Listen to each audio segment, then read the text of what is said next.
ನಮಸ್ಕಾರ ಮಿತ್ರರೇ, ನಾವು ನಿಮ್ಮ solutions of education YouTube channel. ನಾವಿವತ್ತು ಡಿಗ್ರಿ ಸ್ಟೂಡೆಂಟ್ಸ್ಗೆ UUCMSಗೆ ಹೋಗಿ ಯಾವ ರೀತಿ ಎಕ್ಸಾಮ್ ನೋಟಿಫಿಕೇಷನ್ನ ಚೆಕ್ ಮಾಡಿಕೊಡೋದು ಅಂತ ತೋರಿಸ್ಕೊಡ್ತಾ ಇದ್ದೀವಿ. ಮೊದಲಿಗೆ ನೀವು ಕ್ರೋಮ್ಗೆ ಹೋದಾದಮೇಲೆ UUCMS ಅಂತ ಟೈಪ್ ಮಾಡ್ಕೊಳ್ಳಿ. ಆ UUCMS ಅಂತ ಟೈಪ್ ಮಾಡ್ಕೊಂಡಾದಮೇಲೆ ಓಕೆ ಕೊಡಿ. ಓಕೆ ಕೊಟ್ಟ ತಕ್ಷಣ ಈ ರೀತಿ ವೆಬ್ ಓಪನ್ ಆಗುತ್ತೆ. ಮೊದಲನೇ ಲಿಂಕ್ನ ಕ್ಲಿಕ್ ಮಾಡಿ. ಕ್ಲಿಕ್ ಮಾಡಾದಾದಮೇಲೆ ಡ್ಯಾಶ್ ಬೋರ್ಡ್ ಓಪನ್ ಆಗುತ್ತೆ. UUCMS ವೆಬ್ಸೈಟ್ದು ಡ್ಯಾಶ್ ಬೋರ್ಡ್ ಓಪನ್ ಆದಮೇಲೆ ಇಲ್ಲಿ ಯೂಸರ್ ನೇಮ್ ಮತ್ತು ಪಾಸ್ವರ್ಡ್ ಕೇಳುತ್ತೆ. ಯೂಸರ್ ನೇಮ್ ಬಂದ್ಬಿಟ್ಟು ನಿಮ್ಮ UUCMS ID. ಒಂದೊಂದು ಕಾಲೇಜ್ಗೆ ಒಂದೊಂದು ರೀತಿ UUCMS ID ಇರುತ್ತೆ. ಮತ್ತು ಡೇಟ್ ಆಫ್ ಬರ್ತ್ ಕೂಡ ನಾವು ಮೊದಲೇ ಡೆಮೋ ತೋರಿಸಿದ್ವಿ.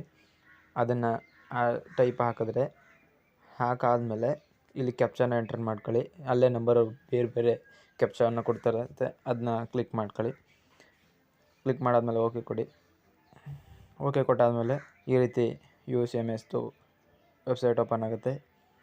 ಇಲ್ಲಿ ನೀವು ಝೂಮ್ ಮಾಡಿ ನೋಡೋದಾದರೆ ಮೇಲ್ಗಡೆ 3 ಡಾಟ್ಸ್ ಕಾಣ್ತಾ ಇದೆಯಲ್ಲ, ಅದನ್ನು ಕ್ಲಿಕ್ ಮಾಡಿ. ಕ್ಲಿಕ್ ಮಾಡಿದ ತಕ್ಷಣ ಲೆಫ್ಟ್ ಸೈಡಲ್ಲಿ ಬ್ಲೂ ಪೇಜ್ ಓಪನ್ ಆಗುತ್ತೆ. ಇಲ್ಲಿ ನೀವು ಸುಮಾರು ಥರ ಆಪ್ಷನ್ಸ್ ಇದೆ. ಇಲ್ಲಿ ಮೇನ್ ಬಂದ್ಬಿಟ್ಟು ನಮಗೆ ಎಕ್ಸಾಮ್ ನೋಟಿಫಿಕೇಷನ್ನ ಕ್ಲಿಕ್ ಮಾಡ್ಕೊಳ್ಳಿ. ಕ್ಲಿಕ್ ಮಾಡಾದ್ಮೇಲೆ ಪುನಃ ಕ್ಲಿಕ್ ಮಾಡಿ. ಇಲ್ಲಿ ಎಕ್ಸಾಮ್ ಅಪ್ಲಿಕೇಶನ್ ವ್ಯೂ ಮತ್ತು ವ್ಯೂ ಅಟೆಂಡೆನ್ಸ್ ಅಂತಿದೆ. ಇಲ್ಲಿ ನೀವು ವ್ಯೂ ಅಟೆಂಡೆನ್ಸ್ ಅನ್ನೋದನ್ನ ಕ್ಲಿಕ್ ಮಾಡಿ. ಕ್ಲಿಕ್ ಮಾಡಿದ ತಕ್ಷಣ ಈ ರೀತಿ ಸಬ್ಜೆಕ್ಟ್ ವೈಸು ನಿಮಗೆ ತೋರಿಸ್ತಾ ಹೋಗುತ್ತೆ. ಇಲ್ಲಿ ಮೇನ್ ಬಂದ್ಬಿಟ್ಟು ನಿಮಗೆ ಎಲಿಜಿಬಲ್ ಫಾರ್ ಎಕ್ಸಾಮ್ ಅಂತ ಅದು ಮೇನ್ ಕಾನ್ಸೆಪ್ಟು. ಇದನ್ನ ಕರೆಕ್ಟಾಗಿ ಚೆಕ್ ಮಾಡ್ಕೊಳ್ಳಿ. ಎಸ್ ಅಂತಿದ್ರೆ ಮಾತ್ರ ಆಲ್ ಟಿಕೆಟ್ ಬರೋದು. ಮತ್ತು ರೂಮ್ ನಂಬರ್ ಅಲಾಟ್ ಆಗಿದೆಯಾ, ಎಷ್ಟನೇ ಕೋಡೋ ಇದೆಲ್ಲ ನೋಡ್ಕೊಳ್ಳಿ. ಮತ್ತು ಅಟೆಂಡೆನ್ಸ್ ಶೀಟು ಇದು ಮೇನ್ ಇಂಪಾರ್ಟೆಂಟು. ಎಲ್ಲ ನೋಡ್ಕೊಂಡಾದ್ಮೇಲೆ ಇದನ್ನ ಬೇಕಾದ್ರೆ ಸ್ಕ್ರೀನ್ಶಾಟ್ ಬೇಕಾದ್ರೆ ತಗೋಬೋದು. ಹೆಚ್ಚಿನ ವೀಡಿಯೋಗಳಿಗಾಗಿ ಸೊಲ್ಯೂಷನ್ಸ್ ಆಫ್ ಎಜುಕೇಷನ್ನ ಸಬ್ಸ್ಕ್ರೈಬ್ ಮಾಡಿ. ಧನ್ಯವಾದಗಳು.